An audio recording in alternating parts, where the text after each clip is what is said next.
adik-adik, selamat pagi. Ketemu kembali untuk kita mendengarkan renungan. Sebelumnya, mari kita berdoa. Tuhan Yesus, terima kasih untuk pagi hari ini. Engkau tetap jaga dan lindungi. Dan hari ini kami siap untuk dengar renungan firman Tuhan.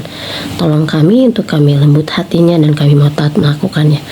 Dalam nama Tuhan Yesus, amin. Adik-adik, tema renungan hari ini adalah firman Tuhan membuat kita kuat menghadapi tantangan. Ada di Matius 7 ayat 25. Adik-adik masih ingat renungan kita kemarin?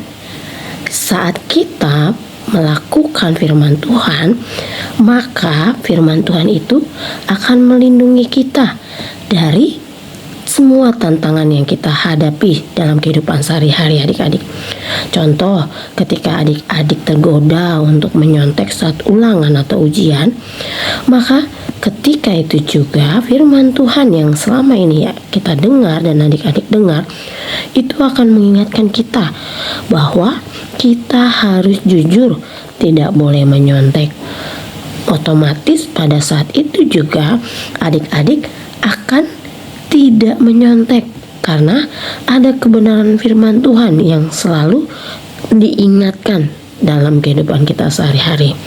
Itu contoh yang pertama. Yang kedua, adik-adik, ketika adik-adik harus memilih untuk bermain game atau beribadah.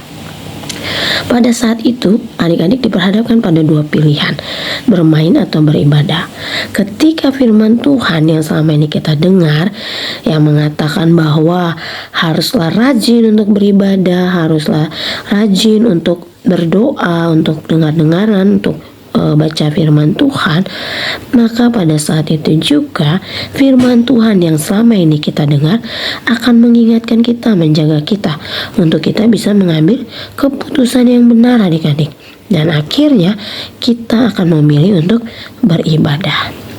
Dari dua contoh di atas, adik-adik dapat disimpulkan bahwa firman Tuhan itu adalah perisai dalam hidup kita, pelindung, pengingat, penunjuk, dan membuat apa yang kita lakukan itu sesuai dengan firman Tuhan. Mari adik-adik, hari ini kita semakin giat, semakin taat, semakin setia untuk melakukan kebenaran firman Tuhan. Karena firman Tuhanlah yang menjaga kita untuk kita bisa menghadapi semua dalam kehidupan kita sehari-hari. Ayo, mari adik-adik, kita semakin setia, semakin giat melakukannya. Adik-adik, mari kita berdoa. Terima kasih Tuhan Yesus yang mengingatkan kami bahwa firman Tuhan adalah perisai, pelindung, pengingat, penunjuk jalan dalam kehidupan kami.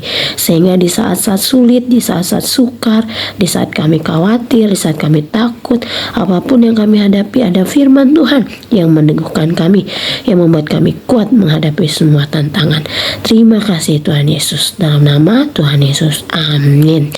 Ayat hafalan kita hari ini ada di Matius 7 ayat 24, adik-adik. Dan pembacaan harian kita ada di 1 Samuel 5. Terima kasih adik-adik, Tuhan Yesus memberkati.